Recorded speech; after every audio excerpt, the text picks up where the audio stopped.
So hello guys and welcome to our channel. Today we are going to discuss about the topic of class 10 geography, resources and development. So let's continue. Now, two important questions regarding this chapter. If you understand these both questions very nicely, then you can understand the complete chapter very nicely and realistically. So let's start. Now, first question: what are resources? Resources are basically things which satisfy human needs are called resources. So next, do you think that resources are free gifts of nature? So no, not all the resources are free gifts from nature. Many of the resources are created by humans, and humans themselves are very important resources because of their education and technology. Now, what do you understand by this image? Now, first of all, we can see in this image that the connection of between the nature, technology, and institutions and human beings. So, first of all, how does this connection come into place? So, first of all, human beings connect to nature and have food and many other things, essential things from nature. And next, they study in institutions and learn new things in institutions, and they create their own technology. So basically, human beings are very essential for making resources and uses of resources. So next, classification of resources on the basis of origin. First of all, abiotic resources. Things composed of non-living things are called abiotic resources. Example, rocks and metals. Next, biotic resources obtained from biosphere and have life. Example, human beings, flora and fauna, fisheries, livestock, etc. So, now next, classification of resources on the basis of ownership. So, first of all, individual resources. Individual resources are the resources which are owned privately by individuals. Urban people own plots, houses, or other property. For example, examples: plantation pasture lands, ponds, water in wells, etc. Community owned resources are the next topic. Resources that are accessible to all members of the community. Example, village commons, grazing grounds, burial grounds, village etc. Public parks, picnic spots, playgrounds, and in urban areas. Now, next are international resources. International resources are the resources which are regulated by international institutions. Example, oceanic resources beyond 200 km in the exclusive economic zone belong to the open ocean, and no individual country can utilize these without the concurrence of the international institutions. Next, now, natural resources. Natural resources are basically the resources which are basically got from nature. Now, you can see the pics here. Animals, plants, cotton, and many other things. Now, types of resources on the basis of origin. So first of all, biotic resources and abiotic resources, and you can see the images here. There are the images of stones, wildlife, and plants, and abiotic resources are rocks and soil. Now next, on the basis of exhaustibility, renewable resources and non-renewable resources. Resources that can be renewed or replenished with time are called renewable resources, and non-renewable resources are the resources which can't be replenished with time and get exhausted. On the basis of ownership, individual resources, community owned resources, national resources, and international resources, which I already discussed before. You can see the images here. Individual resources are the example related to these images. For example, our house, our private land, and water in wells. Now, next, community owned resources are the resources which are owned by the community members of the community. For example, public parks, etc. So here you can see the image. Now next, national resources are the resources which are owned by the nation. For example, the resources of India are owned by only India. For example, the railway services and airway services and etc. International resources, as you can see here, and I discussed it before also, and it is there in the before part of the video. Please refer it. Now, on the status of development, potential resources, developed resources, coal, petroleum, natural gas, minerals and etc. Stock, water, H2O. Stock resources are basically the resources which we are present with, and we don't have the present technology to utilize those resources and separate hydrogen and oxygen from water and utilize it for different ways. Reserve, river water, solar, wind, forest and biogas. Wait. Stop. Now, what do you mean by development of resources? It is the process of developing the resources in order to make them useful for satisfying human wants. Some resources cannot be used directly, they have to be processed to make them useful for satisfying our wants. For example, land has to be cleared or plowed for growing crops. Water has to be taken to the field to irrigate. Now, water is created by indiscriminate exploitation of resources. Many resources get depleted. Example, resources got accumulated in the hands of few people. The society is divided into rich and poor. C. Global warming, ozone layer depletion, environmental degradation are other things. What is sustainable development? The economic development which should not damage the environment and at the same time takes care of our needs of the future generation is called sustainable development. Why sustainable development is important? 1.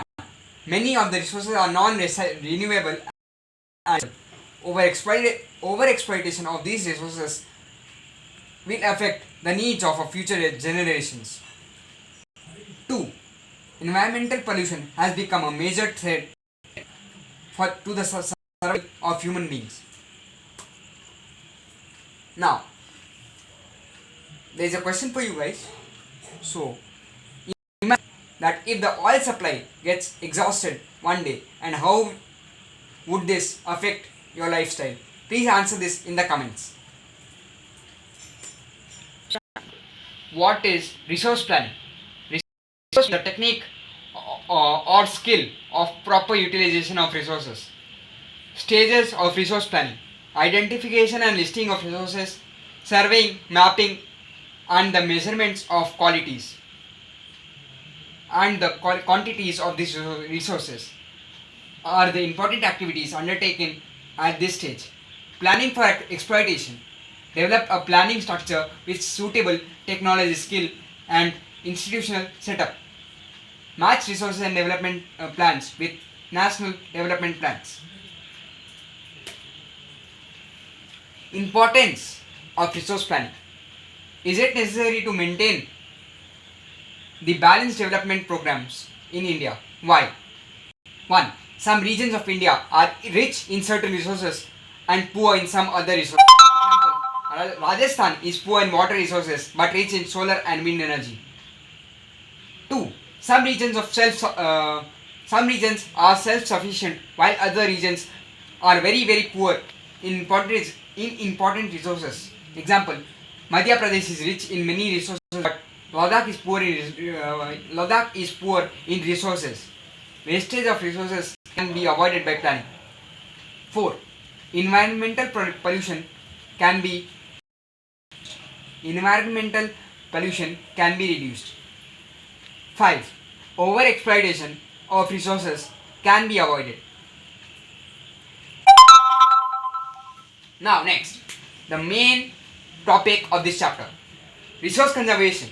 What is resource conservation? Planned use of resources in order to meet the present needs and to store it as a part of for the future generations is called resource conservation. Is it necessary? Is it necessary to conserve resources, and why? Many resources are non-renewable and exhaustible. If we conserve them, we can use them for a longer period of time. Conservation of resources helps reduce wastage. It will help in economic progress. 3. Resource conservation protect our environment. Now, the father of the nation, Gandhiji, is concerned about resource conservation. According to Gandhiji, there is enough for everybody's need and not for anybody's greed. Greedy and selfish individuals and the exploitative nature of modern technology are the root cause for resource depletion. He was against mass production and wanted to replace it with production by the masses. Now, next, land as a resource. Why land resource is important? Land is the habitat for man. All the economic activities are performed on land. The soil cover of land is essential for plant growth. So land is necessary for agriculture. Land is used to set up industrial units. Roads and railways are built on the land. Commercial activities also require land. Natural vegetation and wildlife are supported by land. Land under different relief features in India. Plains 43%, mountains 30%, plateaus 27%. 40% of India's land area is plain. This region is good for agriculture and industry. 30% of the land area is mountains. This region is rich in water resources. Plateaus occupies 27% of land area. This region is rich in minerals, fossil fuels and forest. Now, land use pattern in India. Total land area of India is 3.28 million square kilometer. 43.41% of land area is net zone area. Forest of 22.57 of 57% of land area. 6.29% of land area is wasteland. 7.92% of land area is used for non-agricultural purposes. 3.45% of land is pastoral land. 1.10% of land is tree crops. 4.41% of land is cultivatable waste. 3.82% of land is fallow other than current fallow. 7.03% of land is current fallow. Now, here is the graph which you can see. According to the general land use categories of 1960 to 1961 and general land use categories of 2000 and 2009. This is a survey conducted by the Indians. So next, this is a very important graph, guys. So please take a look at it very nicely. Now, next, causes of land degradation. What are different human and natural factors affecting the land degradation? Large-scale soil erosion caused by running water and wind. Dumping of waste materials from mining centers and industrial units. Over-irrigation leads to increase in salinity and alkalinity in the soil. Overgrazing by animals and deforestation by man. Wastewater from the industrial units pollute the lands. Mineral processing like grinding of limestone or cement industry and calcite and soapstone for ceramic industry creates lots of dust. This dust is deposited in the neighboring land. Now, how does industries cause land degradation? Some industries dump solid waste which contains harmful chemicals on the neighboring lands. Some industries discharge wastewater to the fields. Mineral processing like grinding of limestone and cement industries and calcite of soapstone for ceramic industry creates lots of dust. This dust is deposited in the neighboring land. 4. Clearing of forest for industrial purpose also cause degradation. Suggest measures to conserve land and soil. Soil erosion can be prevented by ending deforestation, controlling overgrazing, encouraging afforestation, and practicing terrace farming in hilly areas. Preparation of shelter belts of plants and stabilizing of sand dunes by growing thorny bushes will help to prevent land degradation in deserts. Mining activities should be controlled. New technology which reduces wastage can be adopted. Industrial waste should be chemically treated to remove the harmful substances. Urban waste should be used for production of biogas and biomanure. Over irrigation should be stopped. A new method of irrigation should be followed. Degraded land in India. 130 million hectares of land is degraded in India. 56% of it is water eroded area. 28% of it is forest degraded area. 6% of it is saline and alkaline deposits.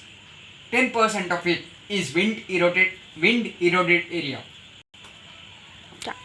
Now, another important factor for human survival is soil. As we grow crops on soil and do agriculture on soil, it is a very important mode of livelihood for many farmers. Now next, what is soil? The uppermost layer of the earth's crust, which is loose, broken and useful for plants, is called soil. Soil consists of mineral matter such as sand and clay, and organic matter such as humus, bacteria and earthworms. How is soil formed? Soil is formed mainly due to the process of weathering. As a result of weathering, a layer of loose rock materials is formed on the land surface.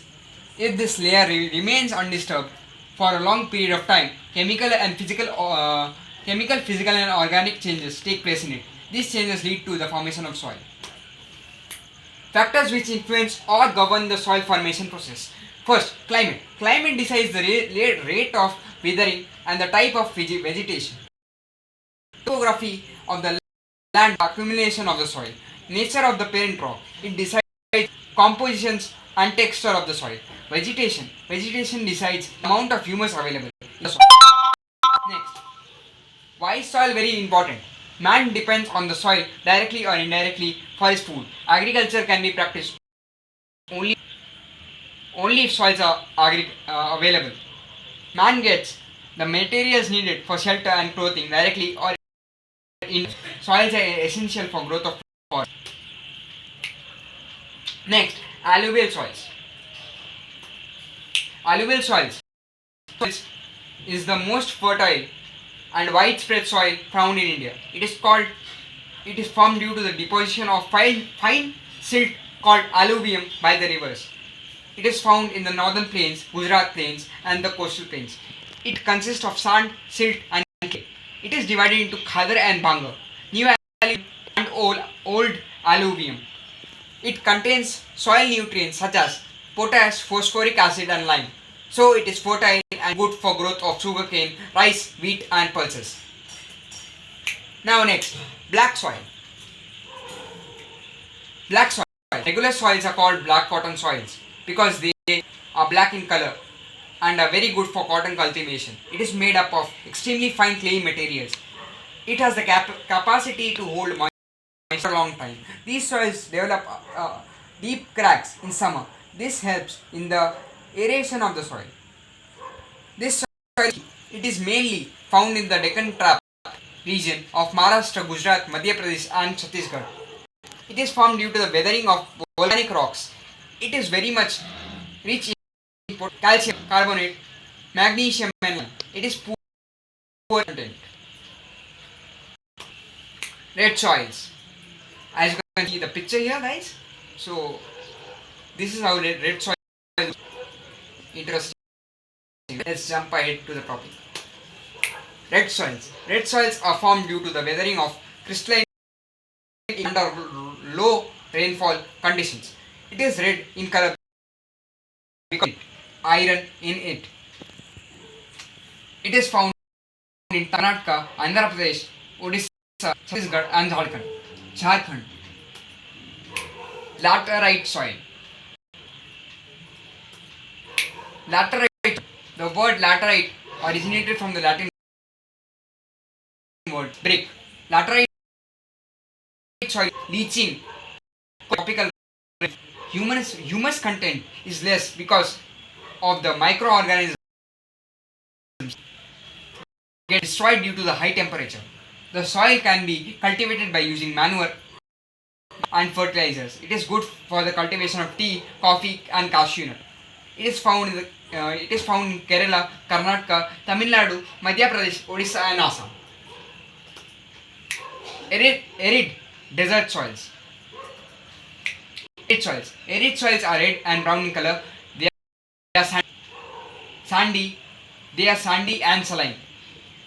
Humus and moisture contents are very less. They can be cultivated after irrigation. Conker layer in the soil prevent the water from seeping underground. Forest soils. These are the soils we have found in the forest. Forest soils are found in hilly and mountainous regions. They are gloomy and silty in valleys and coarse upper slopes. In Himalayas, they suffer denudation and are acidic with low humus content. The soils are found in lower slopes of the valley are fertile. What is soil erosion? The main topic which the humans basically do. So let's start. Removal of the topsoil from one place to another by natural agencies is called soil erosion. It is caused by running water and wind. Deforestation, overgrazing, and unscientific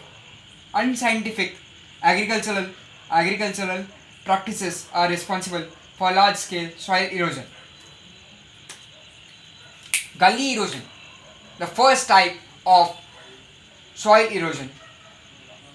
The rainwater, when moves down on an uneven landscape, away the soil and form deep channels called gullies. This type of erosion is called gully erosion. And land which is broken into many small parts by the gullies is called bad land. A bad land is unfit for cultivation and for other economic activities. Gully erosion, you can see the pictures here. Now, Chambal Valley, Badland ravines. You can see the picture here that how Chambal Valley gets this thing. This gully erosion is caused in the Chambal Valley. Here, this picture. So you can refer this picture as an example. Now, sometimes water flows as a sheet over large areas down a slope. The water takes away the topsoil. This type of erosion is called sheet erosion. Soil conservation measures. Contour plowing reduces the flow of water and prevents soil erosion. In hilly areas, terraced farming should be followed. Now, next important point for soil conservation is shelter belts of plants around the fields reduce soil erosion. You can see the picture here of shelter belts. Now, soil conservation measures. The last and the very important point is afforestation. We need to promote afforestation in certain areas where the regular regime is of soil erosion. So we should keep promoting afforestation. Afforestation should be practiced on a large scale and deforestation should be stopped. Now, deforestation should be stopped because basically the humans just cut down trees for their own basic needs and put up roads, industries and etc. So that should be mostly stopped and afforestation should be promoted. Now, overgrazing. This is a very important topic. Overgrazing by animals should be avoided. So basically the animals just graze on the meal and the fields get destroyed. So that should be avoided and controlled. So please like, share and subscribe. And thanks for watching. Like and comment please. Thank you guys. In the next video I'll just show you about whatever you comment and you want to watch. Thank you.